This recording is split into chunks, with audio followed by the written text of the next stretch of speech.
Paper Bag series. I am with your co-host, Mr. Kola Adetola. Thank you. I'm here with your host, Mr. Brandon Lewis. Hey everybody, this is Desmond Hardy and another installment of For Your Ears Only. This is a little bit kind of tongue-in-cheek this time. This is definitely a serious topic, but I also want to keep it light as well because, you know, we're family here. And I guess the thing that prompted me to actually focus on this today is because for some reason, just watching social media posts, it leads me to believe that people really don't understand how to help people when they're going through a grieving process or enduring pain. And I think it's a lot larger of a situation than it lets on. So I guess what I'll talk to you about is 5 do's and don'ts for helping people in a grieving process. So the title is Don't Fuck Up Somebody Else's Grieving Process, if that makes sense.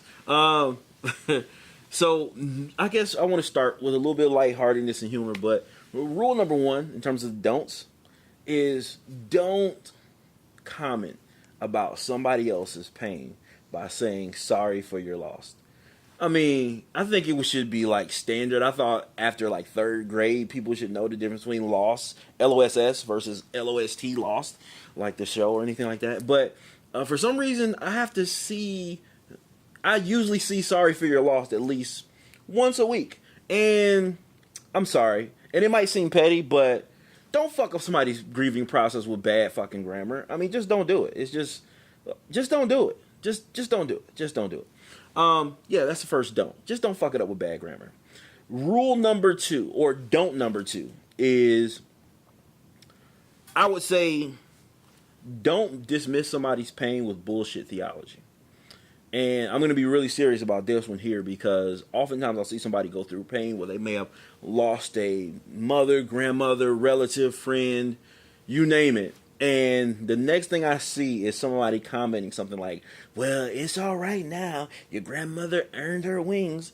What the fuck does that have to do with you grieving the loss of your grandmother or mom or dad? Like, knowing that your loved one has wings in heaven, which the reality of we're not even going to address that yet. I mean, that does nothing to ease somebody's pain. And using that type of bullshit theology does nothing to help the person who's grieving. Another one that I frequently see is when somebody says something like, God reserves his toughest challenges for his most dedicated soldiers. So you mean to tell me that if you've experienced loss of your parents or a divorce or a loved one, then all of a sudden that's an indication that you're God's favorite because you're enduring all those losses? I mean, honestly, that kind of theology is just really jacked up, because for those who haven't endured that kind of pain, what does it say about them? That all of a sudden that they're not favored by God, that God doesn't love them, that all of a sudden their faith or their relationship with God is questionable? I mean, we really got to think through some of the things that we say and do. The third thing I want to bring up is don't assume you know somebody else's pain.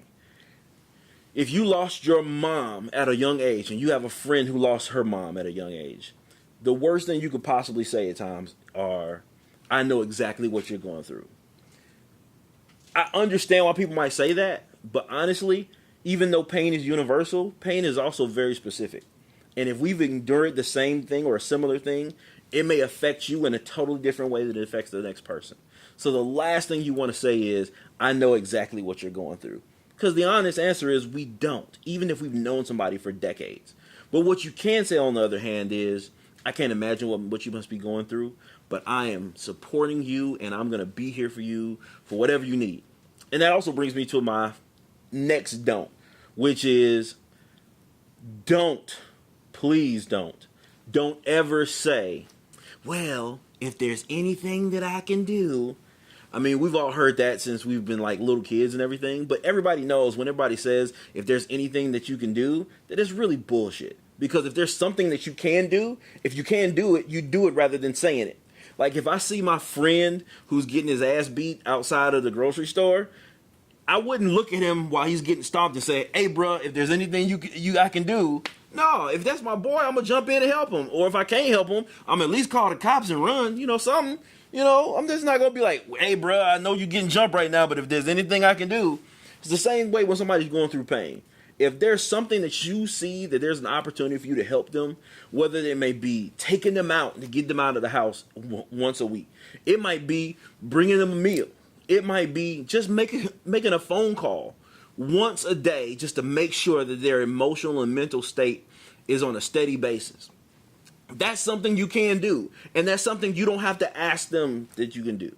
All you got to do is say, look, hey, bro, I know you're going through it. I know it's a tough time, and I'm sorry, and I want to be there for you, so this is what I'm going to do. Once a day for the next 2 weeks or on a regular basis. You don't know when it's going to happen. I'm just going to call and check in on you to make sure you're good. And if you're not good, I'll be there with you. That's all you got to do. And last but not least, the thing that kills me the most in terms of don'ts are when we tell people to be strong.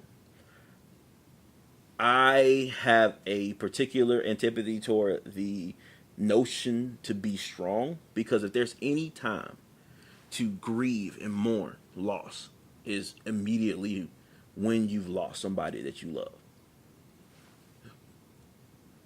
It makes no sense to put on the facade of strength when you've lost a loved one, when you lost a marriage, when you've lost a job, when you've experienced sorrow and sadness. It actually makes you human. And the worst thing that we've done to each other over the years, especially for black folks, is live with the narrative that we have to be strong. Being strong is literally killing us, black folks. And we've got to learn that there's a time to mourn, there's a time to have joy, there's a time to have peace, there's a time to get up and fight for what's yours. But when it's time to mourn, please, by all means, take that time to mourn. It's not productive or constructive to tell somebody who suffered loss that they need to be strong. If anything, you prevent them from going through an even more major breakdown by giving them the space to just let their pain and their grieving and their mourning process complete itself. So, I hope you learned something informational with this list of do's and don'ts. And I love to hear your thoughts from this. I mean, I'm sure everybody's dealt with loss at one point or another in time. And I'm sure you've got even more pet peeves that you may want to share. So I want to hear from you in the comments. And for me, that is all you're going to get from me for this installation of For Your Ears Only.